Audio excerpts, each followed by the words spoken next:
अवतारिणे श्री स्वामिनारायणाय नमो नमः। श्री हरे कृष्णाय नमो नमः। श्री पूर्णपुरुषोत्तमाय नमो नमः। श्री पातंजल योग सूत्र श्लोक नंबर 6। प्रमाण विपर्यय विकल्प निद्रा स्मृतयः। कंटिन्यू। યોગની દ્રષ્ટિએ ચિત્તવૃત્તિ એટલે શું છે? તો 5 જ્ઞાનેન્દ્રિયો દ્વારા જ્યારે શબ્દ, સ્પર્શ, રૂપ, રસ, ગંધ ગ્રહણ થાય છે ત્યારે સ્થૂળ શબ્દાદિની સાથે અંતરમાં વિષય વિજ્ઞાન પણ થાય છે, તે ચિત્તવૃત્તિ છે. કર્મેન્દ્રિયો દ્વારા જે ચેષ્ટાઓ થાય છે ત્યારે તે ચેષ્ટાથી પૃથક આંતરશક્તિનો બોધ થાય છે, તે ચિત્તવૃત્તિ છે. તથા 5 પ્રાણવૃત્તિના અંતરમાં જડત્વ ધર્મ બોધ થાય છે, તે ચિત્તવૃત્તિ છે. તથા કરણગત સુખાદી ભાવોનો અનુભવ કરે છે ત્યારે જે બોધવૃત્તિ, ચેષ્ટાવૃત્તિ, ધારણવૃત્તિ, સુખ દુઃખાદી વૃત્તિ, આ બધી ચિત્તવૃત્તિ છે. ઓળખવા માટે, સંવેદન કરવા માટે, રૂંધવા માટે પ્રમાણાદિક છે. જેમ કોઈએ હાથી જોયો, તેમાં આંખથી તો મોટો કાળો પહાડ જેવો આકાર જ દેખાય, પણ હાથીના અન્ય ગુણો જાણી શકાતા નથી. હાથીની પ્રચંડ શક્તિ, ભોજન શક્તિ, શરીરની દ્રઢતા, તેની ચિત્કાર વગેરે પ્રથમથી જ અન્ય ઇન્દ્રિય દ્વારા અંતઃકરણમાં ધારણ કરાયેલી હોય છે.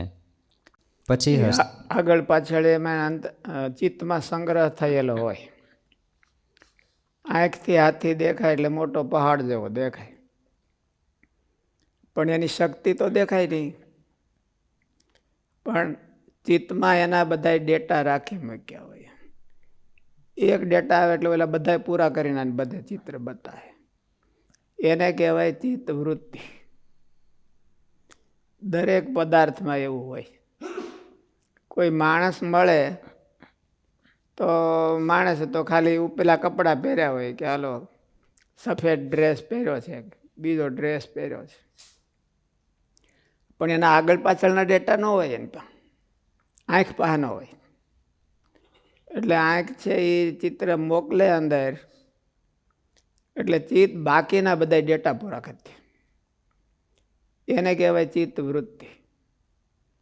અને ચિત્ત વૃત્તિ એમાં 5 વિભાગ કર્યા. એમાં આ પ્રમાણ વૃત્તિ કહેવાય કે આ ફલાણા ભાઈ છે એ આવા આવા છે ને આવા આવા નથી, એને પ્રમાણ વૃત્તિ.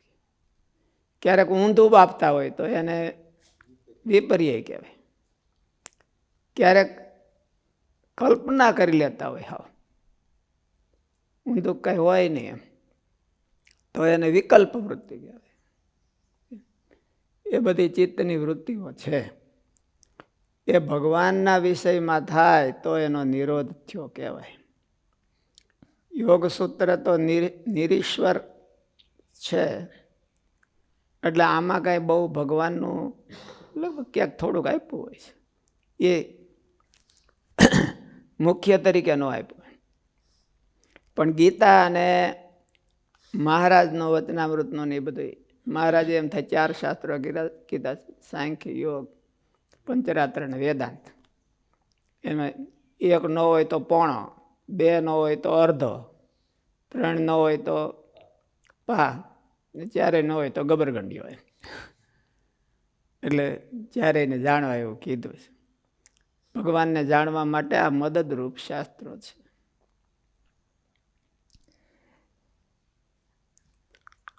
જેમ કોઈએ હાથી જોયો, તેમાં આંખથી તો મોટો કાળો પહાડ જેવો આકાર જ દેખાય, પણ હાથીના અન્ય ગુણો જાણી શકાતા નથી. હાથીની પ્રચંડ શક્તિ, ભોજન શક્તિ, શરીરની દ્રઢતા, તેની ચિત્કાર વગેરે પ્રથમથી જ અન્ય ઇન્દ્રિય દ્વારા અંતઃકરણમાં ધારણ કરાયેલી હોય છે. પછી હસ્તિદર્શન કાળમાં તેના બધાનો સમન્વય કરીને આ હાથી છે આવું જ્ઞાન કરાવે છે.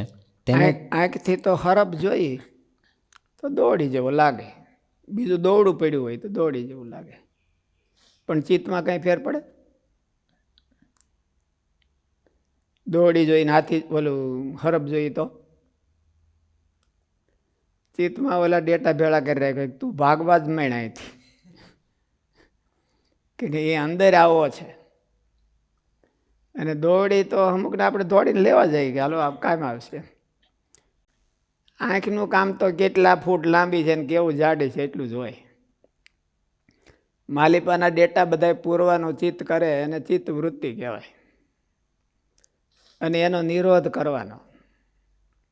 અને ભગવાનમાં જોવે કે ભાઈ આ હાલો મૂર્તિના દર્શન કરીએ તો એના ડેટા પૂરે તો એ બરાબર કે આવા છે એવું ખ્યાલ આવે. તે બધાનો સમન્વય કરીને આ હાથી છે આવું જ્ઞાન કરાવે છે તેને ચિત્ત કહેવાય છે. અને હસ્તી દર્શનથી જે આનંદ થાય છે તે પણ ચિત્તની જ ક્રિયા છે. એ એક્શન રિએક્શન છે. ચિત્તનું એક્શન રિએક્શન છે. વૃત્તિ દ્વારા ચિત્તની વર્તમાનતા એટલે કે અસ્તિત્વ અનુભવાય છે. પ્રખ્યા, પ્રવૃત્તિ અને સ્થિતિ ધર્મથી વિશિષ્ટ અંતઃકરણ એટલે ચિત્ત છે. પ્રખ્યા એટલે પ્રકાશ, વિવેક. પ્રવૃત્તિ એ સત્વગુણનો ધર્મ છે. અને પ્રવૃત્તિ એટલે રાગજનિત પ્રવૃત્તિ, એ રજોગુણનો ધર્મ છે. અને સ્થિતિ એટલે જડતા. આમ તો સ્થિતિ એટલે આમ ઓલી સ્થિતિ એવો અર્થ નહીં, પણ જડતા આવી જાય એ તમોગુણનો ધર્મ છે. એ તમોગુણ, રજોગુણ અને સત્વગુણ ત્રણેય ચિત્તમાં ઓતપ્રોત રહ્યા છે, હોહરવા નીકળી ગયા છે, એમણે રહ્યા છે. એટલે એની ત્રણેયની પ્રવૃત્તિ અને નિરોધ કરવાની જરૂર પડે. જ્યાં સુધી એનો નિરોધ ન કરે ત્યાં સુધી ત્રણ ગુણથી પર થાય નહીં, ત્રણ અવસ્થાથી પર ન થાય. મહારાજે વચનામૃતમાં એવું કીધું કે ત્રણ ગુણનો જ્યાં સુધી સંબંધ છે આ જીવને ત્યાં સુધી જીવ સુખ્યો થાય નહીં. ત્રણેય ગુણો કેવા છે? અન્યોન્ય અભિભવ વૃત્તિ અને મિથુન વૃત્તિ. એક હોય એટલે બીજાને લઈ આવે. સત્વગુણ હોય તોય હું પણ એ રજોગુણને તમોગુણને આમંત્રણ આપતા હોય કે આજે અમારા ઘરે ફંક્શન છે તો આવજો. એમ સત્વગુણ હોય તો ઓલાને બેને આમંત્રણ આપે, એ ક્યારેય એકલો આવે નહીં. પ્રખ્યા, પ્રવૃત્તિ અને સ્થિતિ ધર્મથી વિશિષ્ટ અંતઃકરણ એટલે ચિત્ત છે. પ્રખ્યા એટલે જ્ઞાન, વિવેક, ખ્યાતિ. પ્રવૃત્તિ એટલે ચેષ્ટા અને સ્થિતિ એટલે સંસ્કાર.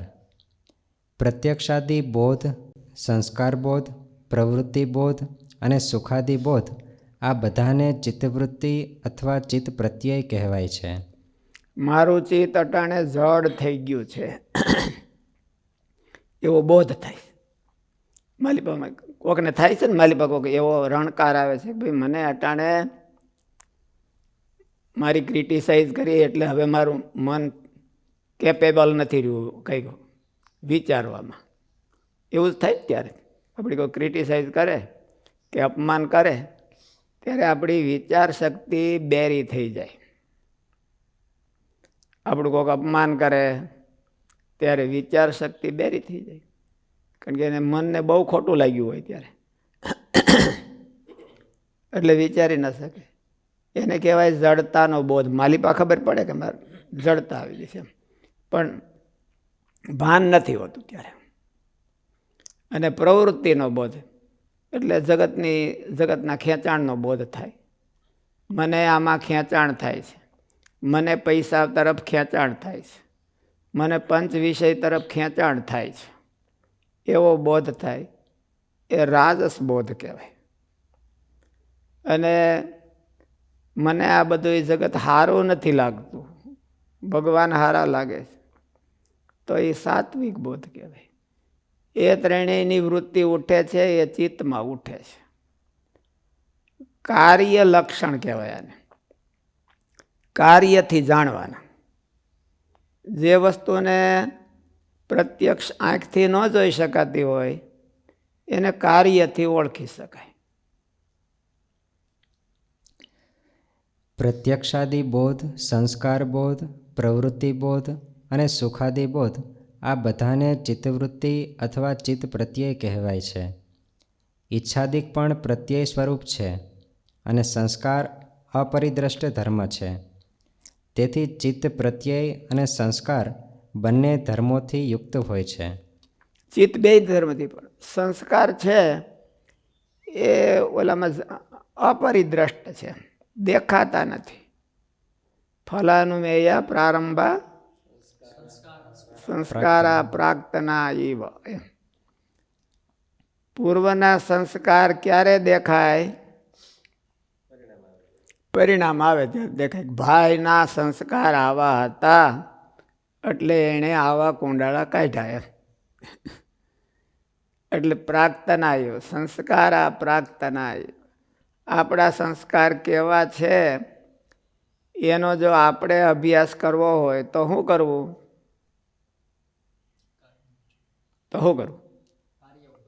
હે? આપણી પ્રીવિયસ લાઈફ જોવાની, એમાં આપણે કેવા કામ કર્યા છે એ આપણા સંસ્કાર, અને એનું એનાલિસિસ કરવું એ અંતરદ્રષ્ટિ. આંખું બંધ કરીને હું ગોટા વાળતો હોય શું ખબર પડે? પોતાનું એનાલિસિસ ન કરતો હોય તો. એટલે આપણી અત્યારથી માંડીને આજથી માંડીને પ્રીવિયસ લાઈફ હોય એની સામે હોલ નજર કરવી અને એમાંથી સોર્ટિંગ કરવું કે આટલું આપણું સારું ને આટલું આપણું મોડું.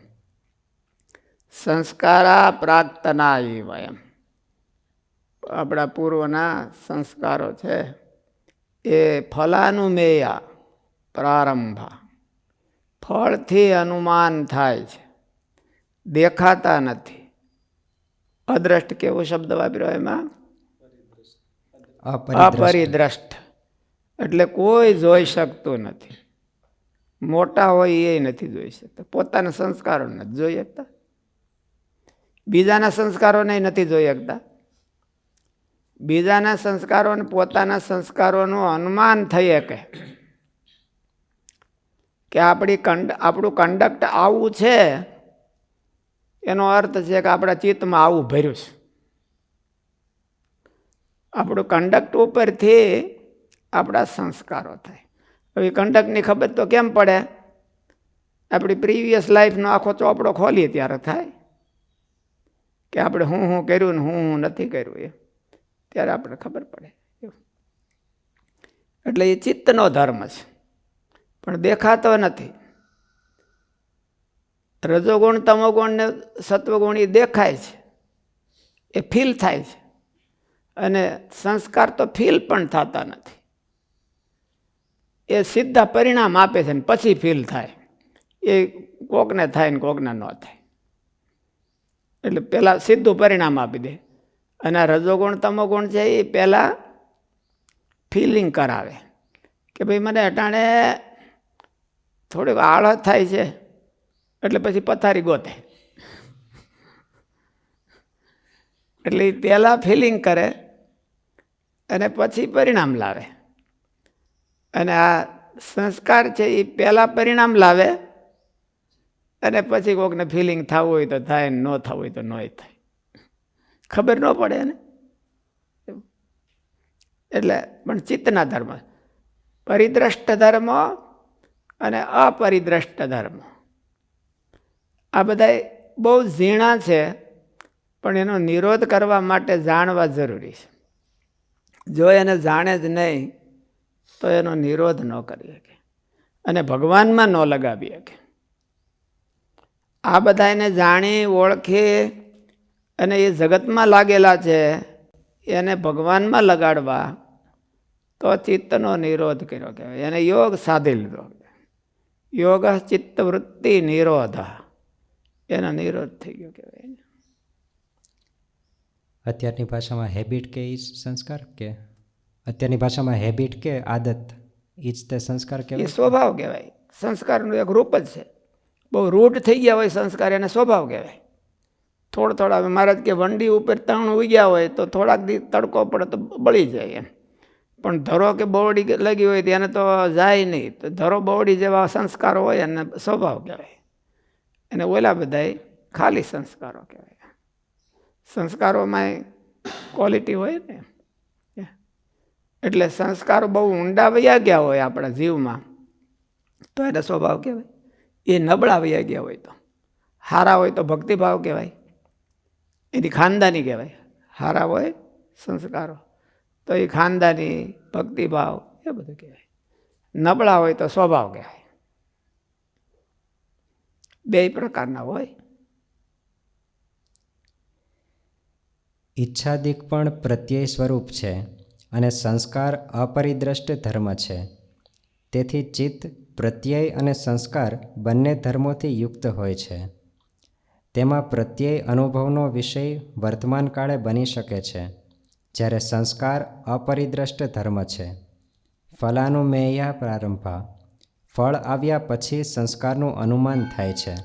અનુમાન થાય છે, તોય પાછા સંસ્કાર દેખાતા નથી પોતાને કે આપણા સંસ્કાર આવા છે. એવું જેમ આપણે કીધું કે ઠંડી ફીલ થાય છે મને એટલે, તો એ ચિત્તની વૃત્તિ કહેવાય. પછી એમાંથી જે સંકલ્પ થાય, એક્શન રિએક્શન થાય, એને સંકલ્પ કહેવાય. કે ઠંડી ફીલ થાય છે તો હું જર્સી પહેરી લઉં, ધાબળો ઓઢી લઉં, એમ કે જે કંઈ કરી લઉં, એ બધું એ સંકલ્પ કહેવાય. અને ઓલું ફિલિંગ છે એ ચિત્ત ધર્મ છે. એને અહીંયા નિરોધ કરવાનો કીધો, એને કંટ્રોલ કરવાનો કીધો.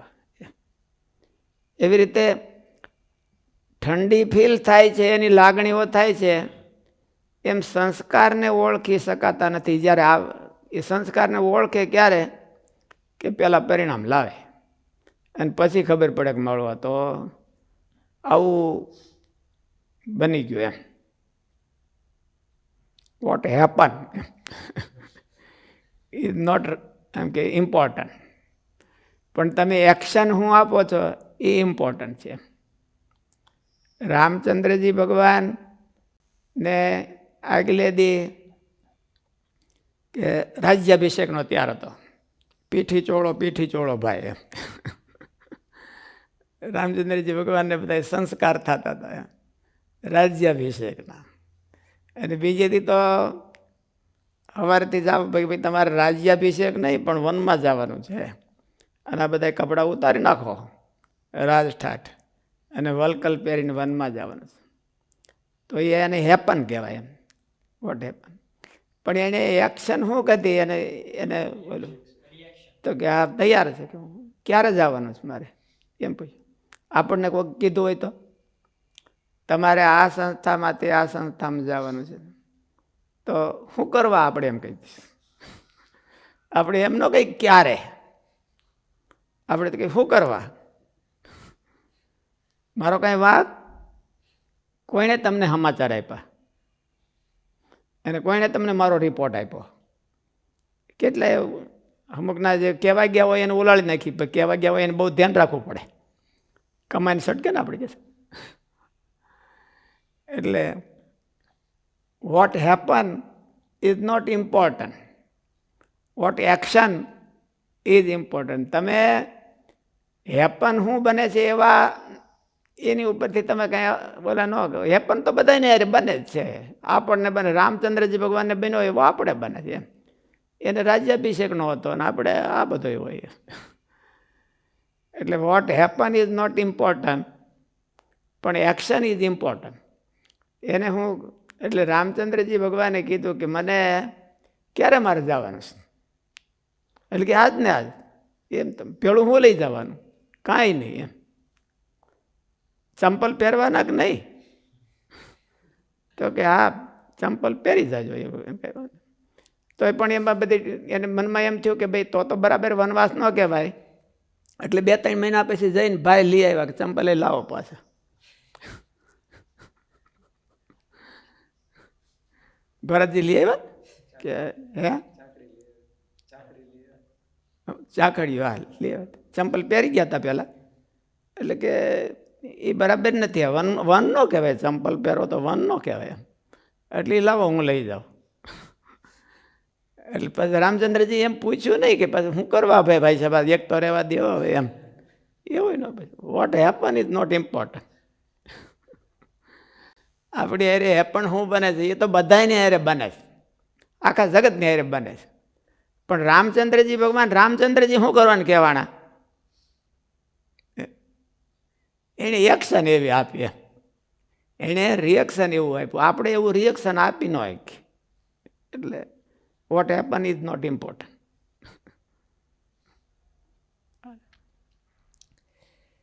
ફળ આવ્યા હા, ના ના વાઈ હેપન તો બન્યો હોય એ આપણને ખબર હોય એમ. પણ મારે શું કરવાનું આવું કરવાનું એમ. મને તો રામાનંદ સ્વામીએ રાજતિલક કર્યું છે, ને રામાનંદ સ્વામીએ રાજતિલક કર્યું હોય તેને કોઈ ફેરવી શકે ન ફેરવી શકે કોઈ. એટલે આપણે એમ કહીશ શું હમણાં કોઈ તિલક કર્યું છે શું કેવું? બરોબર. હમણાં હાથીનું દ્રષ્ટાંત આવ્યું હતું. હાથીનું દ્રષ્ટાંત કે હાથી જોવે ઇન્દ્રિયોથી તો ચિત્ત એવું નક્કી કરે કે આટલું વજનવાળું છે, આટલું શક્તિવાળું છે. એમ આપણને તમે ઠંડીનું દ્રષ્ટાંત દીધું કે ઠંડી ફિલિંગ થાય તો ધાબળું ઓઢી લેવું, એ ઓઢવું જોઈએ એવું ચિત્ત સુધીનો સંકલ્પ થયો કહેવાય કે પછી એ પછી એનો સંકલ્પ કહેવાય, એ ચિત્ત વૃત્તિ ન કહેવાય એમ. આમાં તો એટલું જ બતાવ્યું છે, વૃત્તિ અને પછી વૃત્તિની મર્યાદા ક્યાં સુધી, વૃત્તિની ડેડલાઇન ક્યાં સુધી, પછી જે છે એ સંકલ્પ કહેવાય. એટલે એ વૃત્તિનો દીકરો કહેવાય એમ, બીજું કાંઈ નહીં. સંકલ્પ છે એ વૃત્તિના દીકરા કહેવાય બધા. એટલે પહેલાં વૃત્તિ ઉત્પન્ન થાય ને પછી સંકલ્પ ઉત્પન્ન થાય. આપણને ફીલ થાય કે અટાણે ગરમી છે તો એસી ચાલુ કરો, એ સંકલ્પ કહેવાય. પણ પહેલાં તો આપણને ગરમી ફીલ થાય છે અને એ ચિત્તમાં થાય છે, એ ચિત્તમાં થાય છે. એટલે એને કહેવાય ચિત્તની વૃત્તિ. એને જ હાવ એટલે ઉત્થાન ઓળખીને ક્રિયા કરવી એવું મહારાજે સાધુઓમાં પ્રકરણ ચલાવ્યું હતું. ઉત્થાન એટલે ઉત્થાન ઓળખીને ક્રિયા કરવી. પહેલાં તો આવું ઉત્થાન આવી વૃત્તિ થાય પછી સંકલ્પ થાય ને, અને પછી ક્રિયા થાય. એટલે ઉત્થાન એટલે ફિલિંગને ઓળખવી અને પછી સંકલ્પને ઓળખવો અને પછી ક્રિયા થાય. જ્ઞાનેચ્છા પ્રયત્ન, કૃતિ પ્રયત્ન, જ્ઞાનેચ્છા, આવો ક્રમ છે. પહેલાં તો ફિલિંગ થાય, પછી ઈચ્છા થાય, પછી ક્રિયા થાય. તો ક્રિયા તો બહુ મોડી થાય, પણ એને ઉગતા જ દબાવવું એમ. તો એને ઉત્થાન ઓળખીને ક્રિયા કરી કહેવાય. મહારાજે એવું સંતોને પ્રકરણ કહ્યું હતું કે સાધુએ બધા ઉત્થાન ઓળખીને ક્રિયા કરવી, તો એટલે એવું થાય ઉત્થાન. તો એ ભૂલા ઓછા પડે, ઉત્થાન ઓળખીને ક્રિયા કરે તો. ફળ આવ્યા પછી સંસ્કારનું અનુમાન થાય છે, પણ છે તો ચિત્તનો જ ધર્મ. સાધારણપણે દરેક વૃત્તિને ચિત્તથી ગ્રહણ કરાય છે. મોટે ભાગે બુદ્ધિને અનુગત ચિત્તવૃત્તિઓ હોય છે. તેથી ક્યારેક ક્યારેક ચિત્ત અને બુદ્ધિ એક અર્થમાં વપરાય છે, છતાં પણ તે બુદ્ધિ તત્વ નથી. તેમજ બુદ્ધિ પણ ચિત્ત નામે વપરાય તોય બુદ્ધિ તત્વ તે ચિત્ત નથી, એ જાણી રાખવું જોઈએ. તેમજ મનથી પણ નોખું છે. કોઈક જગ્યાએ ચિત્ત અને બુદ્ધિને એક કરીને સ્ટેટમેન્ટ કર્યા હોય અને કોઈક જગ્યાએ જુદા જુદા કર્યા હોય. મહારાજે એને જુદું જુદું માન્યું છે. હવના કાર્યથી એને જુદા ઓળખાય છે, પદાર્થથી જુદા ઓળખી શકાતા નથી કોઈ. એટલે આપણે આ મારું મન કયું, મારું બુદ્ધિ કઈ, મારું ચિત્ત કયું અને મારો અહંકાર કયો, 4 અંતઃકરણ કીધા. એને ઓળખવા કઈ રીતે? મનને કેવી રીતે ઓળખવું, બુદ્ધિને, ચિત્તને અને અહંકારને કેવી રીતે ઓળખવું? એના કાર્યો શું બધાયને? એમ શું કાર્યો કહેવાય? કયો? મન છે તો તેનું કાર્ય સંકલ્પ અને વિકલ્પ કરવું. હારું નરવું. આ હારું છે ને આ મોડું છે. હારું નરવું એટલે મારે માટે હારું ને મારે માટે મોડું હોય. એ મનનો ધર્મ છે. એટલે એવું કંઈક કરે ત્યારે પોતાના મનને જોવું.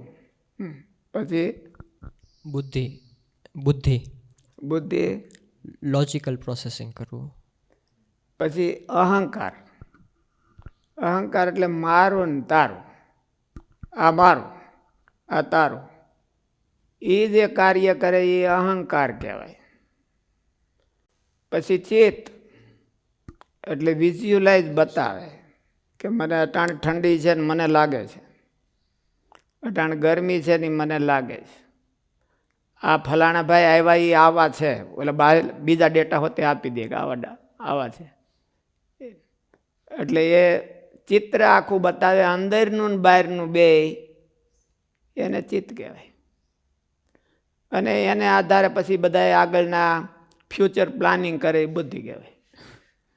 હવે એને કંડક્ટ કેમ કરવું, આપણે એને કેમ ઓલા કરવા, એ બુદ્ધિ કહેવાય. એ લાંબુ થોડુંક વિચારે બુદ્ધિ હોય. એટલે એને ચારેયને કાર્યોથી 4 વિભાગ ઓળખવા, બાકી બધું એક અંતઃકરણ કહેવાય. જીવનું કાર્ય ચારેનું નિયંત્રણ કરવું. જીવનું કાર્ય આ બધાથી નોખું પડવું અને બધાને દબાવીને ભગવાનને રસ્તે હાંકવા, એ જીવનું કાર્ય કહેવાય. માયાનું કાર્ય અહમ મમત્વ કરાવવા, એ માયાનું કાર્ય કહેવાય. એટલે માયાને જીવને કોમ્પિટિશન છે, કોણ વધી જાય એમ. માયા કે હું તને બારો જવા દઉં નહીં, અને જીવ કે ફોસી હોય તો કે કાંઈ વાંધો નહીં, અને જો કાંઈક પાણી હોય તો કે હું તારા પેચમાં ન આવું. એવું જીવનું પોતાનું કાર્ય તો એ જ છે કે પોતાનું મોક્ષ કરવું, માયામાં લપટાવવું નહીં. એ જીવનું કાર્ય કહેવાય. એ જીવનો રોલ ને રિસ્પોન્સિબિલિટી છે. અને માયાનો રોલ શું કે ગમે એવો હોય, નાનો મોટો, એને લઈ લેવાનો, ચોટલી પકડી લેવી. નાના હોય તો હું, મોટા હોય તો હું, પણ બધાને કોઈને બહાર ન જવા દો. કોઈ મજાલ છે કોઈ બહાર જાય, એવું નિષ્કુળાનંદ સ્વામીએ ભક્ત ચિંતામણીમાં કીધું છે. અવિદ્યા છે ને ધર્મદેવને મળી હતી, અને ત્યારે અવિદ્યાનો ધર્મદેવનો સંવાદ થયો હતો. એટલે અવિદ્યાએ પોતાનો બાયોડેટા આપ્યો હતો, હું કોણ છું. એટલે વાંચી જવો ક્યારેક બાયોડેટા.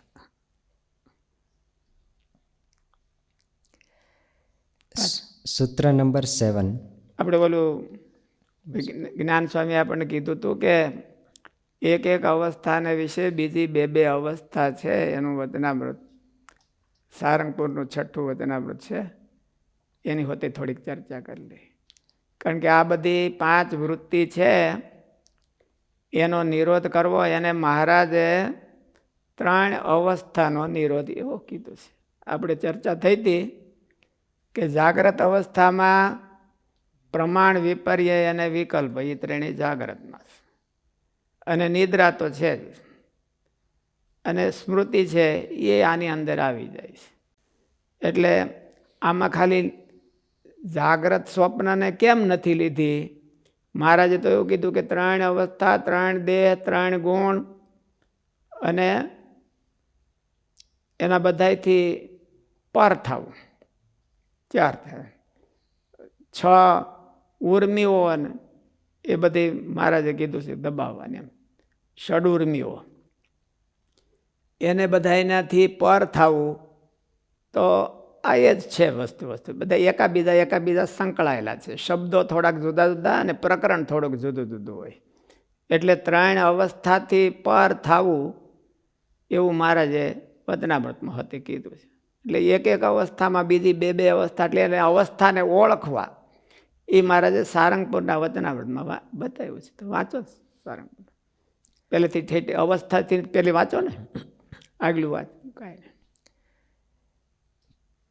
પછી નિત્યાનંદ સ્વામીએ પ્રશ્ન પૂછ્યો છે, એક એક અવસ્થાને વિશે બીજી બે બે અવસ્થાઓ કેમ રહી છે? પછી શ્રીજી મહારાજ બોલ્યા છે, આ જીવાત્મા છે તે જેને વિશે રહીને વિષય ભોગને ભોગવે છે તેને અવસ્થા કહીએ. એટલે એ અવસ્થાની મહારાજે ડેફિનેશન કરી કે અવસ્થા કોને કહેવાય? કે જે પોઝિશનમાં રહીને આ જીવ છે એ વિષયને ભોગવે છે, એટલે સુખ દુઃખ એ બધા હોતે વિષય જ કહેવાય. ત્યાંથી જે કાંઈ ભોગ કર્મનો ભોગ ભોગવે છે એને અવસ્થા કહેવાય. એટલું મહારાજ પહેલાં સ્પષ્ટીકરણ કર્યું. પછી એક એકને પછી બીજી બે બે અવસ્થા છે. તે અવસ્થા જાગ્રત, સ્વપ્ન અને સુષુપ્તિ એ 3 પ્રકારની છે. તેમાં જે જાગ્રત અવસ્થા છે તે વૈરાજ પુરુષની જે સ્થિતિ અવસ્થા તેનું કાર્ય છે ને સત્વગુણાત્મક છે ને નેત્ર સ્થાનક. આ જીવ વિષય ભોગવે એમાં 24 જણાનો રોલ છે. 19 તત્વનું સૂક્ષ્મ શરીર, પંચભૂતનું સ્થૂળ શરીર અને જીવ પોતે, એ 24 જણાનો રોલ છે. એક વિષય ભોગવતો હોય તો એમાં 24 જણા. એ કોણ ક્યાં, જેમ ક્રિકેટ હોય તો ફિલ્ડિંગ ભરે ને, ઓલો અહીં ઊભો હોય, ઓલો અહીં ઊભો હોય, ઓલો અહીં દડો બારો જવા દેવો નહીં, એમ જીવને બારો જવા દેવો નહીં. એમાં માયાની ફિલ્ડિંગ છે, એને અવસ્થા કહેવાય. માયાની ફિલ્ડિંગ છે એને અવસ્થા કહેવાય. જીવ ક્યાં છે? જીવની જગ્યાએ દડો છે. દડાને બારો જવા દેવો નહીં. ફિલ્ડિંગવાળાનું કામ શું? દડાને કેચ કરી લેવો. એટલે આ બધી માયાની ફિલ્ડિંગ કહેવાય. 19 તત્વ અને પંચભૂત એ માયાની ફિલ્ડિંગ છે. એ માયાના બધા ઓલા પ્લેયરો છે. ઓલા 11 હોય, આ 24 છે. એટલે એને ફિલ્ડિંગ છે. એટલે ફિલ્ડિંગ કઈ રીતની છે એને પોઝિશન કહેવાય, એને અવસ્થા કહેવાય. તો પેલા ક્રિકેટ રમે એમાં પહેલાં કંઈક ઓલું અંદર હોતે એક ચકડું મારે ને, પહેલાં આખું ગ્રાઉન્ડનો ઉપયોગ ન કરે, પહેલાં એક અંદરનું નાનું ચકડું કરે અને એમાં રહીને કરે. તેવી રીતે એમાં ચકડા હોય છે.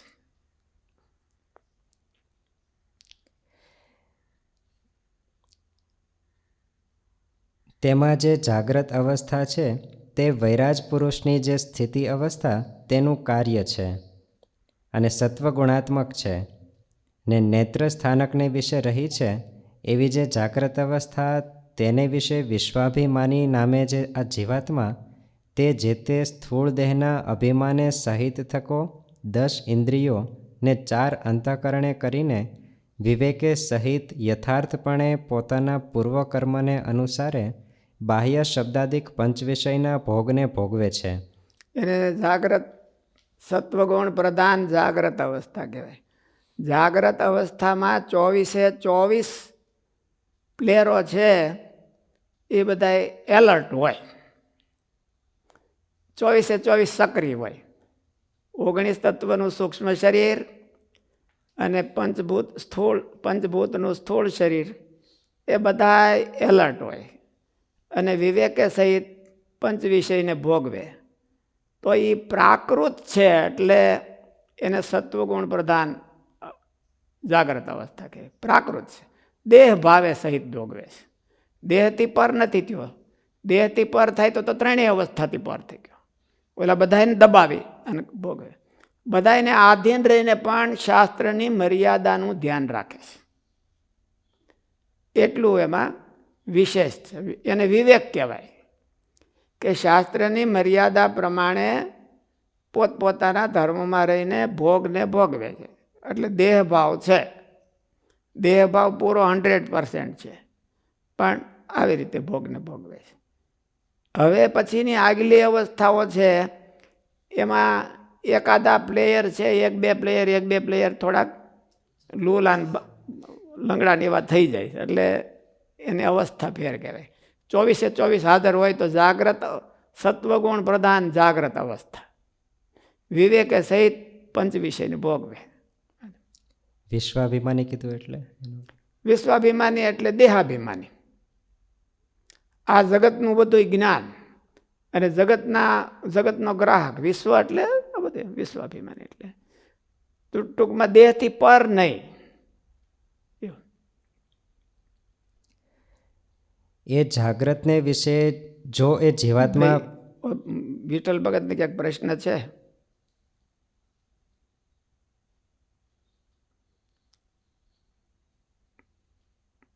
થયું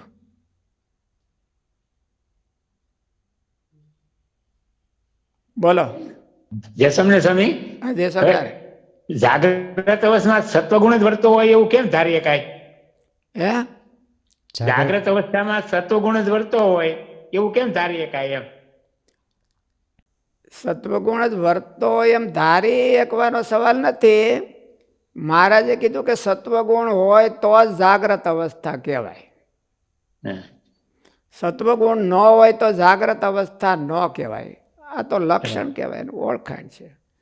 સત્વગુણ હોય, જાગ્રત અવસ્થામાં તમોગુણ હોય તો એને સત્વગુણ પ્રધાન જાગ્રત ન કહેવાય. એને જાગ્રતમાં સ્વપ્ન કહેવાય અથવા તો જાગ્રતમાં સુષુપ્તિ કહેવાય. સત્વગુણ હોય તો જ જાગ્રત અવસ્થા કહેવાય. એવું પાછું એ જાગ્રતને વિશે જો એ જીવાત્મા ભ્રાંતિએ કરીને અયથાર્થપણે બાહ્ય વિષય ભોગને ભોગવે છે તો તેને જાગ્રતને વિશે સ્વપ્ન કહીએ. 24 તત્વો એક્ટિવ હોય પણ ભ્રાંતિ હોય એને કરીને અયથાર્થ ભોગવે. કોઈ માણસને કંઈક આપણે એનો દ્રષ્ટાંત દઈ છે કે ભાઈ ઉતાવળમાં હોય ને જમવા બેઠો હોય અને ઘરના માણસો પૂછે કે મીઠું કેમ છે તો એને ખબર ન હોય, કારણ કે એટલે જોબ ઉપર અથવા તો બિઝનેસમાં જલ્દી જવું હોય અને અગત્યનું હાટું કરવાનું હોય એટલે એનું મન છે એ હાટામાં જ ભમતું હોય, એટલે ખાવામાં ન ભમતું હોય એટલે એની ગેરહાજરી હોય. મનની ગેરહાજરી હોય એટલે ટેસ્ટની ખબર ન પડે.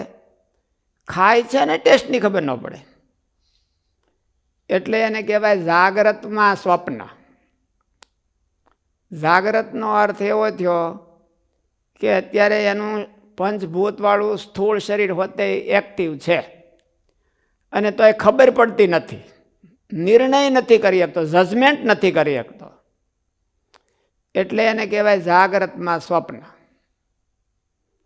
અને ક્યારેક ક્યારેક થાક હોય, કોઈ ફટકો લાગ્યો હોય ત્યારે તો હાવ નિર્ણય ન કરી શકે. કોઈક ઝંઝેડે તોય, સમજાવવા આવે તોય, ત્યારે એને કહેવાય જાગ્રતમાં સુષુપ્તિ. જાગ્રત છે તો એ જાગ્રતમાં સુષુપ્તિ, જાગ્રતમાં સ્વપ્ન અને જાગ્રતમાં જાગ્રત. આ ત્રણ એક એકને વિશે બે અવસ્થા. જીવનો તે વેગનું તીવ્રપણું મંદપણું હોય, હે વેગનું તીવ્રપણું ને મંદપણું હોય જીવનું, તો એ જાગ્રતમાં કંઈ ફેર પડે કે કાર્ય કરવામાં? વેગનું તીવ્રપણું મંદપણું એમાં તો મહારાજે તત્વો ભળે એમાં કીધું છે. એમ કે ખાલી ઇન્દ્રિયો પ્રવર્તતા હોય તો મંદ વેગ કહેવાય, અંતઃકરણ ભેળું ભળે તો મધ્યમ વેગ કહેવાય, અને જીવ હોતે ભળી જાય તો તીવ્ર વેગ થાય. સત્વગુણથી તીવ્ર વેગ થઈ જાય એવું નહીં, રજોગુણથી તીવ્ર વેગ થઈ જાય કે તમોગુણથી થઈ જાય એવું નહીં. ઓલા ત્રણ ભળે તો તીવ્ર વેગ થાય. પછી તીવ્ર વેગ હોય તો એ તમોગુણ હોય, ક્યારેક તીવ્ર વેગ હોય અને માણસો ખૂન ખરાબા કરે છે તો એ તમોગુણ છે અને તીવ્ર વેગ છે. અને રજોગુણ હોય ને તીવ્ર વેગ હોય ત્યારે ધાર્યું મૂકતા જ નથી તો એ તીવ્ર વેગ છે અને રજોગુણ છે. અને તીવ્ર વેગ હોય ને સત્વગુણ હોય એવું પણ બને કે મારે આને આ જન્મે મારા જ પાસે પૂગવું છે ગમે એમ કરીને, તો એ સત્વગુણ હોતે છે ને તીવ્ર વેગ હોતે છે. એટલે તીવ્ર વેગના ફિલ્ડ જુદું છે અને સત્વગુણ રજોગુણનું ફિલ્ડ જુદું છે. એટલે કોઈ પણ ગુણમાં તીવ્ર વેગ, મંદ વેગ અને મધ્યમ વેગ હોય, અને કોઈ પણ વેગમાં ત્રણેય ગુણ હોતે હોય એવું. શું? એ જાગ્રતને વિશે જો એ જીવાત્મા ભ્રાંતિએ કરીને અયથાર્થપણે બાહ્ય વિષય ભોગને ભોગવે છે તો તેને જાગ્રતને વિશે સ્વપ્ન કહીએ. અને એ જીવાત્મા જે તે જાગ્રતને વિશે શોક તથા શ્રમાદિકે કરીને વિવેકે રહિત થકો જો બાહ્ય વિષય ભોગને ભોગવે છે તો બહુ લાંબી મઝલ કરીને આવ્યા હોય અને કોઈક જમવાનું દે તો જમવાનું ખબર ન પડે, કાંઈ ઠંડી ગરમીની ખબર ન પડે, બેઠા બેઠા ઢીમ થઈ જાય, તો એને કહેવાય જાગ્રતમાં સુસુપ્તિ કહેવાય, કાંઈ ખબર ન પડે એટલું બધું. એવો થાકથી હોતે થાય અને આપણી કોઈ ક્રિટિસાઇઝ કરે ત્યારે હોતે થાય. કોકે અપમાન કર્યું હોય ત્યારે પછી બીજું કાંઈ ન દેખાય, એકલું એ જ દેખાતું હોય, ત્યારે જાગ્રતમાં તમો કોણ છાઈ ગયો હોય, એને કહેવાય જાગ્રતમાં સુસુપ્તિ. જાગ્રતમાં સુષુપ્તિ આ અવસ્થામાં વિષય ભોગવે છે ને ખબર જ નથી પડતી, હા, તો પછી વિષય ભોગવ્યું કેવી રીતે કહેવાય? ભોગ તો ચાલુ હોય. દાખલા તરીકે જમવા બેઠો તો ઓરવાનું ચાલુ હોય, ખબર ન પડે શું છે, તો એ ભોગ કહેવાય. બીજું શું? એનું જીવને કર્મ લાગે, હે, એનું જીવને કર્મ લાગે. કર્મ તો લાગે, કર્મ તો લાગે, કરે તો લાગે. જીવને તો એમાંય માણસને તો કર્મ લાગ્યા વિના રહે જ નહીં, પશુને ન લાગે. માણસને તો ગમે એમ કરે તોય લાગે, સ્વપ્નમાં લાગે તો સપનામાં કર્યું હોય તોય પાપ લાગે, સંકલ્પ કર્યો હોય તોય પાપ લાગે છે. એટલે માણસ શું કરવા થયો એટલે એને એટલું લાગે, એટલે ટેક્સ લાગે એમ. પછી માણસ થઈને માણસ મટી જાય તોય લાગે, ઓલું થઈ ગયો ને માણસ એટલે તો ઉલટું વધારે લાગે. ઓલું જાગ્રતમાં વિષય ભોગવે અને સુષુપ્તિમાં વિષય ભોગવે. હે, જાગ્રતમાં વિષય ભોગવે અને સુષુપ્તિમાં વિષયને ભોગવે, એ બેનું હરખું જ કર્મફળ મળે કે એમાં જુદું જુદું મળે. સુસુપ્તિમાં કર્મ કર્યું હોય એનું પણ, સ્વપ્નમાં કર્મ કર્યું હોય ને જાગ્રતમાં કર્યું હોય તો થોડો થોડો ફેર પડે, થોડોક ફેર પડે. પણ એ તો બધું આખું કર્મ વિપાક થઈ ગયું, એટલે એમાં બહુ ડીપમાં જાય તો અહીં તો અવસ્થા કઈ છે એને જોવાનું છે કે આ કર્મનું ફળ કેવું થાય, એ પછી આખો એનો સબ્જેક્ટ બીજો થઈ ગયો. અને જે સ્વપ્ન અવસ્થા છે તે હિરણ્ય ગર્ભની જે ઉત્પત્તિ અવસ્થા. હવે સ્વપ્ન અવસ્થા, ત્રણ અવસ્થાથી પર થવું, ત્રણ અવસ્થાથી પર થાય એટલે ત્રણ દેહથી હોતે ઘણો ખરો પર થઈ ગયો કહેવાય. ત્રણ દેહથી, ત્રણ ગુણથી, બધાયથી પર થઈ જાય. આ અવસ્થાઓ છે એની ચાવી છે, અવસ્થાઓને પકડી લે એટલે ઓલા બધાય તત્વો પકડાઈ જાય. હવે સ્વપ્ન અવસ્થા આવી, એમાં હોતે સ્વપ્નમાં જાગ્રત ને સ્વપ્નમાં સુસુપ્તિ એવું. અને જે સ્વપ્ન અવસ્થા છે તે હિરણ્ય ગર્ભની જે ઉત્પત્તિ અવસ્થા તેનું કાર્ય છે. એટલે એ આખું બ્રહ્માંડ ની હારે સંબંધ કેવી રીતે છે એ મહારાજે કીધું કે ઓલું આની હારે સંબંધ છે ના હિરણ્ય વૈરાજ ગર્ભ પુરુષની હે, વૈરાજ પુરુષની સ્થિતિ, વૈરાજ પુરુષની સ્થિતિ અવસ્થા, સ્થિતિ અવસ્થા છે ને આને ઓલા હિરણ્ય ગર્ભની ઉત્પત્તિ અવસ્થા. આપણે તો અંદર આપણે ઓળખવાની છે આપણને અત્યારે કઈ અવસ્થા છે, અને એનાથી પર થવા માટે એટલું જ રહ્યું. ઓલું બ્રહ્માંડનું બધું મહારાજે તો આ શાસ્ત્ર છે ને એટલે એમાં બધું એનો ઉલ્લેખ કર્યો હોય. અને તેનું કાર્ય છે હિરણ્ય ગર્ભની જે ઉત્પત્તિ અવસ્થા તેનું કાર્ય છે અને રજોગુણાત્મક છે. તેનું કાર્ય છે અને એમાં રજોગુણ ફૂલ ભર્યો છે. ને કંઠ સ્થાનકને વિશે રહી છે. એવી જે સ્વપ્ન અવસ્થા કંઠ સ્થાનકને વિશે એટલા માટે કીધું કે માણસને આપણો જીવ છે એ સૂતી વખતે બધી વૃત્તિઓ હંકેલીને જ્યારે હૃદયમાં જાય આરામ કરવા સુસુપ્તિમાં, ત્યારે આ કંઠ દેશમાં પાસ થાય અને એમાં 1 સેકન્ડનો અડધો ભાગ હોય કે પા ભાગ હોય ત્યારે જે વાસનાઓ દેખાય એ અને બહુ વિસ્તારથી દેખાય અને બહુ મોટું ચિત્ર દેખાય. એટલે કંઠ દેશમાં જ જીવ હોય ત્યારે સ્વપ્ન ફીલ થાય છે, નહીં તો સ્વપ્ન ફીલ થતું નથી. એટલે મારે કીધું કંઠ દેશ. અને કંઠ સ્થાનકને વિશે રહી છે એવી જે સ્વપ્ન અવસ્થા, તેને વિશે તેજસાભિમાની નામે જે જીવાત્મા તે સૂક્ષ્મ દેહના અભિમાને સહિત થકો ઇન્દ્રિયો અંતઃકરણે તેજસાભિમાની એટલે ઇન્દ્રિયાભિમાની. ત્યારે એને ઇન્દ્રિયો ઉપર વધારે ફોકસ હોય છે સ્વપ્નમાં, દેહ ઉપર ફોકસ નથી હોતો.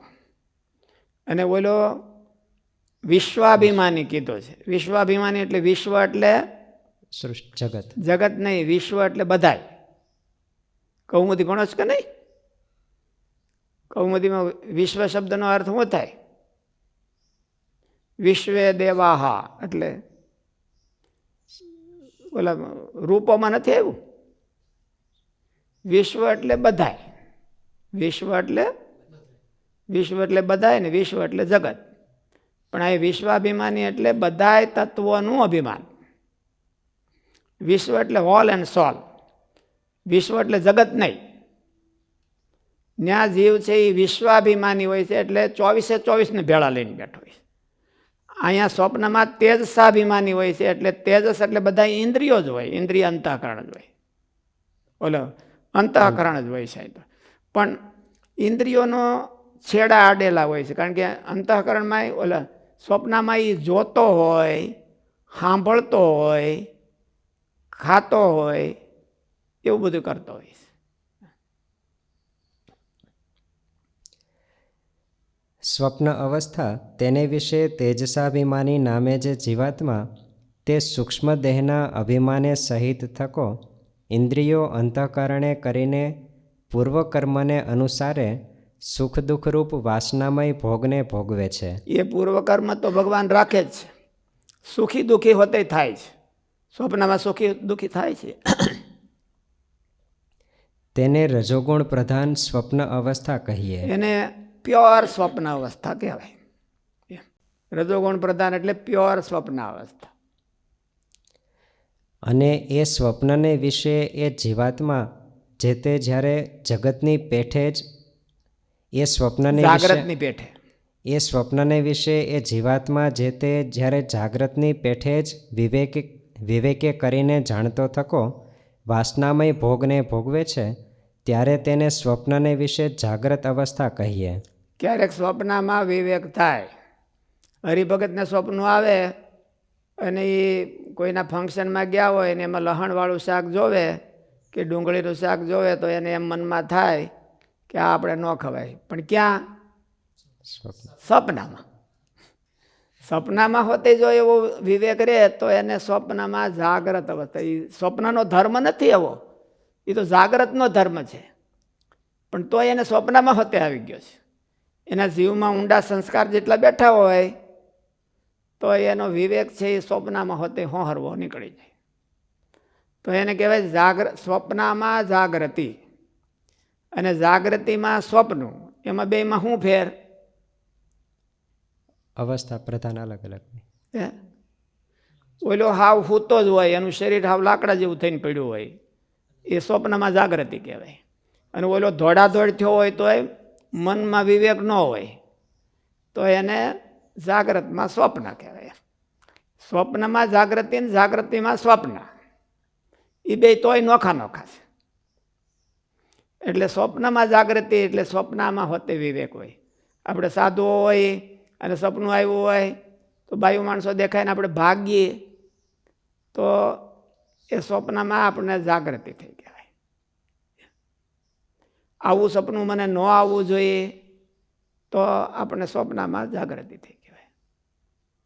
આવું મારે કામ ન કરાય એવું સ્વપ્નમાં હોતે ખ્યાલ રહે તો આપણને સ્વપ્નમાં જાગૃતિ કહેવાય.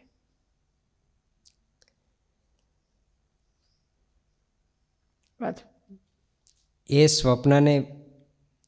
સ્વપ્નને વિશે જણાણા જે વાસનામય ભોગ તેને એ જીવાત્મા જે તે ભોગવતો થકો પણ જો જડપણે કરીને ન જાણે તો તેને સ્વપ્નને વિશે સુષુપ્તિ કહીએ. સ્વપ્નમાં વિવેક ન હોય ને આપણે ક્યારેક ક્યારેક ઉઠી ત્યારે ખબર ન હોય કે સ્વપ્નું આવ્યું હતું, પણ શું આવ્યું એ ખબર નથી. એટલે સ્વપ્નમાં પણ સુષુપ્તિનો પાસ વધારે હોય, તમોગુણનો પાસ વધારે હોય. સ્વપ્ન આવ્યું હોય પણ તો એ ખબર ન હોય કાંઈ, તો એને કહેવાય સ્વપ્નમાં સુષુપ્તિ. સુષુપ્તિમાં સ્વપ્ન આવશે,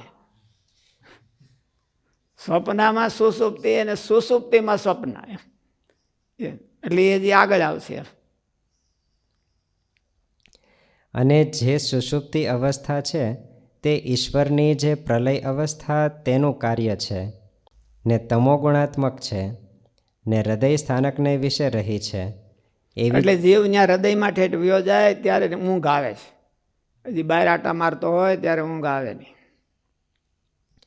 એવી જે સુષુપ્તિ અવસ્થા તે જ્યારે એ જીવને આવે છે ત્યારે ઇન્દ્રિયો, અંતઃકરણની જે વૃત્તિઓ તથા વિષય ભોગની વાસના તથા જ્ઞાતાપણું ને કર્તાપણું એ સર્વે કારણ દેહને વિશે લીન થઈ જાય છે અને પથ્થરની શિલા જેવો થઈ જાય છે. ત્યારે એકેય ફિલિંગ એ એક્સેપ્ટ કરતો નથી. એનું ચિત્ત છે એ એકેય ફિલિંગને એક્સેપ્ટ નથી કરતું. પથ્થરની શિલા જેવો હોય છે, એને કંઈ તો હોય નહીં. ક્યારેક આપણને, અમે એક વખત બદ્રિકાશ્રમ બદ્રીનારાયણ ગયા હતા, તો આપણે બદ્રીનારાયણ તો બહુ ક્યારેક ઓછું જવાનું થતું હોય, ત્યારે હિંમતવાળા માણસો બધા હોય એ જઈને કૂદી પડે સીધા એમ. એટલે એમાં એક સંત કૂદી પડ્યા, પછી હાથ પગ ઠરડાઈ ગયા, પછી આમ આંગળી હોય તો ધોતિયું આમ ન કરી શકે, પછી થોડાક એને ઓલું કરવું પડે, ટ્રીટમેન્ટ કરવી પડે.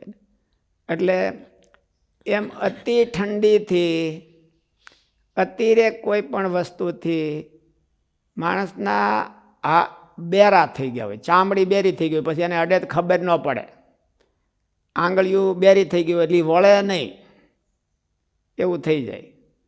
તો એ આ જીવાત્મા છે એ ઢીમ જેવો થઈ ગયો, પથ્થરની શિલા જેવો થઈ ગયો હોય, ત્યારે એને સુષુપ્તિ કહેવાય, પ્યોર સુષુપ્તિ. તમો ગુણ પ્રધાન સુષુપ્તિ એટલે પ્યોર સુષુપ્તિ કહેવાય. 24 તત્વોમાંથી કયા તત્વો ઢીલા પડી ગયા હોય? સુષુપ્તિમાં 24 તત્વો છે, એમાંથી કયા ઢીલા પડી ગયા હોય? તમામે તમામ, બધા તમામે તમામ અનએક્ટિવ થઈ ગયા હોય. અને તમો ગુણને લઈને જડતાથી અનએક્ટિવ થઈ ગયા હોય, જડતાથી.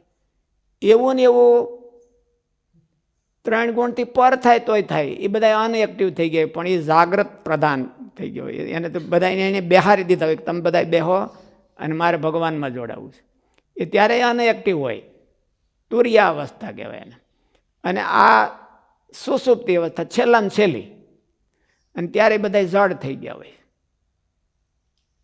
ઓલા બધા જડથી બેહી ગયા હોય અને ઓલા બધા જ્ઞાનથી બેહી ગયા હોય. યશ્ચ મૂઢ તમો લોકે યશ્ચ બુદ્ધે પરામ ગતઃ તા ઉભો સુખ મેદે તે ક્લિશ્યંતે અંતરિતો જનાહ. કાં તો હાવ મૂઢ હોય, એના અંતઃકરણ નિશ્ચેષ્ટ થઈ ગયા હોય, અને કાં તો અતિ ઓલા 3 ગુણથી પાર થઈ ગયો હોય, તો એના અંતઃકરણ ઇન્દ્રિયો દેહ નિશ્ચેષ્ટ થઈ જાય. શું મુકુંદ સ્વામીનો પ્રશ્ન છે કે સ્વપ્ન છે એ ડેઈલી આવતું હોય કે સ્વપ્ન એવરીડે દરરોજ આવતું હોય કે સ્વપ્ન દરરોજ આવે કે પછી? નહીં, એવું જરૂર નથી. જીવ છે એ ઊંઘ સમયે અને જાગતી સમયે જો કંઠ દેશમાં જરાક રૂકે, અહીંયા રોકાય તો જ સ્વપ્નો આવે. સીધે સીધો વયો જાય તો આવે નહીં. એટલે દર વખતે આવે સ્વપ્ન એવું જરૂરી નથી. કોકને ઘણા ટાઈમ સુધી ન આવતું હોય, એવું બને. આ જીવ રોકાય કે ન રોકાવું એ કોના ઉપર ડિપેન્ડ છે? એ કર્મ પ્રધાન મહારાજ કીધું. કર્મે કરીને પૂર્વ કર્મે કરીને એવું મહારાજ કીધું છે.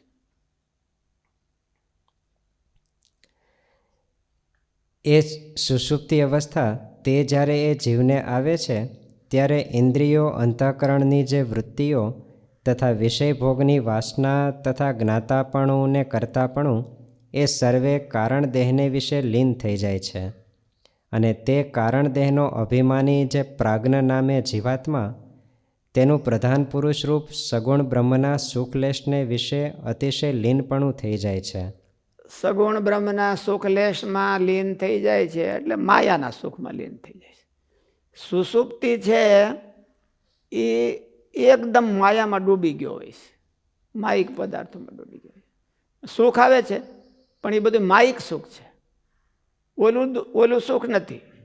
જેમ માછલું છે એ ધરામાં આમ સ્થિર થઈ ગયું હોય એવી રીતે ભગવાનની મૂર્તિમાં સ્થિર થઈ ગયો હોય ને એ સુખ આવે, એવું સુખ નથી.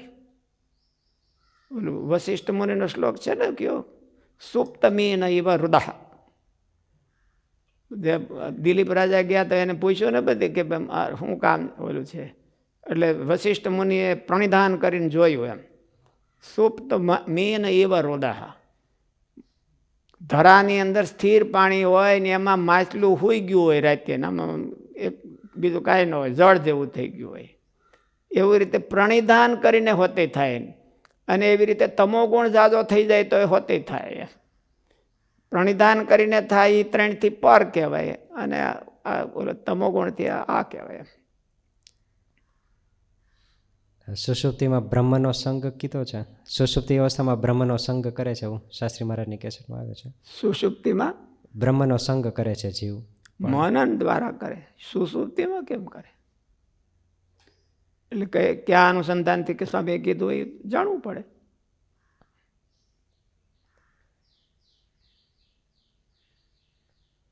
તે કારણ દેહનો અભિમાની જે પ્રાજ્ઞ નામે જીવાત્મા તેનું પ્રધાન પુરુષ રૂપ સગુણ બ્રહ્મના સુખ લેશને વિશે અતિશય લીનપણું થઈ જાય છે.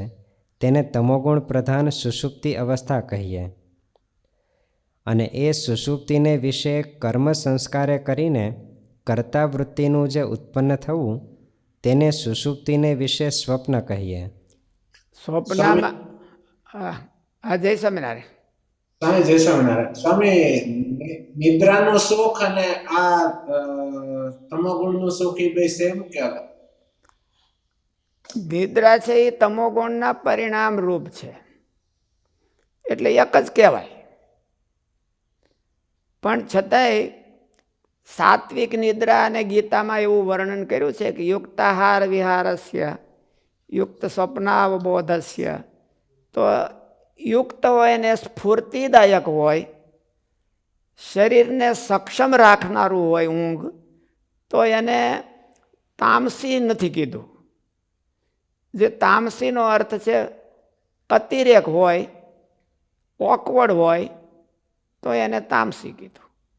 નહીં તો એ ઊંઘ પોતે તામસી છે, તમોગુણનું પરિણામ છે, પણ એનું પરિણામ છે ને એ રિઝલ્ટ જો સારું આવતું હોય તો એને સાત્વિક પણ ગણી શકાય અને રાજસ પણ ગણી શકાય. રિઝલ્ટ ઉપરથી એને ગણી શકાય. એનું પરિણામ કેવું આવે છે કે માણસ યોગ્ય ઊંઘ લે અને એના શરીરમાં સ્ફૂર્તિ વર્તતી હોય અને એ ભગવાનની આરાધના કરી શકતો હોય તો એનું પરિણામ સાત્વિક આવ્યું કહેવાય અને સારું આવ્યું કહેવાય.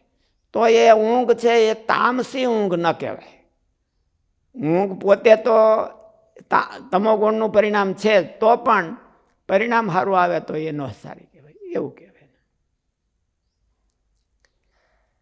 એ સુષુપ્તિને વિશે કર્મ સંસ્કારે કરીને કર્તા વૃત્તિનું જે ઉત્પન્ન થવું તેને સુષુપ્તિને વિશે સ્વપ્ન કહીએ. સ્વપ્નમાં આપણને ફિલિંગો બધી સ્પષ્ટ દેખાય છે. સ્વપ્નમાં મને આમ થયું હતું એવું આપણે જાગ્યા પછી ખબર પડે છે. અને જાગ્રતમાં તો બધી ફિલિંગો દેખાય છે કે મને અટાણે બરાબર મન ઠેકાણે નથી, મને આમ છે, ઊંઘ આવે છે, ઓલું છે. અને સુષુપ્તિમાં તો બધું બંધ થઈ ગયું હોય. એટલે સુષુપ્તિમાં સ્વપ્ન અને સુષુપ્તિમાં જાગૃતિ એ ક્યારે ખબર પડે કે જાગ્યા પછી, કે આજે મને સુષુપ્તિમાં જાગૃતિ હતી અને આજે મને સુષુપ્તિમાં સ્વપ્ન હતું અને આજે મને સુષુપ્તિમાં સુષુપ્તિ હતી. એવું આજે મને સુષુપ્તિમાં સુષુપ્તિ હતી કેમ ખબર પડે તો ઓલો ભાઈ અલાર્મ છે એ 2-3 વાર બંધ થઈ જાય તો ખબર ન પડે આપણને. એટલે એમ જાણવું કે મને આજે સુસુપ્તિમાં સુસુપ્તિ હતી, સુસુપ્તિમાં સુસુપ્તિ હતી. અને અલાર્મ વિના હોતે આપણને ખબર પડે કે મને ટાઈમે જાગી જવું, તો એમ સમજવાનું કે સુસુપ્તિમાં જાગૃતિ હતી. સુસુપ્તિ તો સુસુપ્તિ જ છે, પણ તોય ટાઈમે જાગી જાય છે. એટલે મહારાજે શું કીધું કે સુસુપ્તિમાં કર્મવૃત્તિનું ઊભું થવું, કર્તાવૃત્તિ કર્મવૃત્તિ કર્તાવૃત્તિનું કર્તાવૃત્તિનું ઊભું થવું. મેં સાંજે સંકલ્પ કર્યો છે કે મારે 4 વાગે જાગવું છે, અને એ કર્તાવૃત્તિને અધૂરી મૂકી દીધી છે. પછી 4 વાગે જાગી જાય તો એને ખબર નથી કાંઈ, સુસુપ્તિ તો ઘોર છે, અને તોય જાગી જાય છે. તો એ પછી ખબર પડે કે મારા ઓલા સંકલ્પનું પરિણામ છે. એટલે સુસુપ્તિમાં ખબર પડતી નથી, પણ જાગ્યા પછી સુસુપ્તિમાં જાગૃતિ હતી કે સુસુપ્તિમાં સ્વપ્ન હતું, એ જાગ્યા પછી ખબર પડે છે. જાગીને પછી એનાલિસિસ કરે તો એને ખબર પડે કે મને આ સુસુપ્તિમાં સ્વપ્ન હતું, મને આ સુસુપ્તિમાં જાગૃતિ હતી. ક્યારેક માણસને બહુ પીડા હોય, નખમાં પીડા હોય, દાંતની પીડા હોય, તો ઘોર સુસુપ્તિમાં તો લગભગ જાય નહીં, પણ તોય સુસુપ્તિમાં ઘડીક જાય તોય મનમાં એમ થાય કે મને દુખે દુખે દુખે દુખે એવું થાય. તો એને સુસુપ્તિમાં જાગૃતિ કહેવાય, સુસુપ્તિમાં જાગૃતિ કહેવાય. અને સુસુપ્તિમાં સ્વપ્ન કહેવાય, એમ કે ઓલું કર્તાવૃત્તિનું ઊભું થાય. સુસુપ્તિમાં જાગૃતિ આવી રીતે થઈ શકે, બીજી કંઈ. પણ જ્યારે આપણને ક્યારેક ઓપરેશન કર્યું હોય અને આપણું શરીર ખોટું કરી નાખ્યું હોય, તોય ડૉક્ટર કાપતા હોય, જે કાપકૂટ કરતા હોય એની ખબર પડે કે આ કાંઈ એ કીડી કવડે એવું દેખાય. અને જો જ્ઞાન ઉતરી જાય તો મને રાઈટ બોલવા. એટલે ઓલું બેરું થઈ ગયું હોય હતી એને કહેવાય, એ તો આર્ટિફિશિયલ સુસુપ્તિ કહેવાય એને, આર્ટિફિશિયલ લાવેલી સુસુપ્તિ છે. ઓલી નેચરલ સુસુપ્તિ કહેવાય. ફિલિંગ બેયની હરખી, ફિલિંગ છે એ બેયની હરખી. આર્ટિફિશિયલ સુસુપ્તિમાં પણ માણસને ખબર પડે છે કે મારું અંગ કાપે છે અને એને મને કીડી જેવું ક્યાંક ચટકો ભરે એવું લાગે છે, પીડા ન થાય. એ આર્ટિફિશિયલ સુસુપ્તિમાં જાગૃતિ કહેવાય, જેટલું ઓલું થાય. અને ઓલી નેચરલ સુસુપ્તિ હોય એમાં હોતે એવું થાય અને એવું ફીલ થાય, તો એ સુસુપ્તિમાં જાગૃતિ કહેવાય.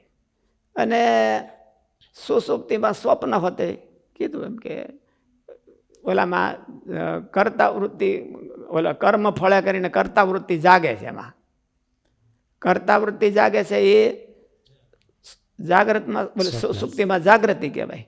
અને કર્મ ફળ એમ કર્મ સુષુપ્તિને વિશે કર્મ સંસ્કારે કરીને કર્તાવૃત્તિનું જે ઉત્પન્ન થવું તેને સુષુપ્તિને વિશે સ્વપ્ન કહીએ. કર્મ સંસ્કારે કરીને ઉત્પન્ન થવું અને પોતાના સંકલ્પથી ઉત્પન્ન થવું એને જાગૃતિ કીધી. આપણે એમ સંકલ્પ કરીએ કે મારે આટલા વાગે ઉઠી જવું છે અને એટલા વાગે ઉઠી જાય તો એ સુસુપ્તિમાં જાગૃતિ કહેવાય. અને ઊંઘ પૂરી થઈ જાય ને આપણે ઉઠી જઈએ તો એ સુસુપ્તિમાં સ્વપ્ન કહેવાય. અને કાંઈ ન થાય તો સુસુપ્તિમાં સુસુપ્તિ કહેવાય. અને જાગ્રત ને સ્વપ્નને વિશે જે પીડા તેના તાપ થકી વળી તે સુષુપ્તિના સુખને વિશે પ્રવેશ કરતી જે કર્તાવૃત્તિ તેના પ્રતિલોમપણાનું જે જ્ઞાન તેને સુષુપ્તિને વિશે જાગ્રત કહીએ.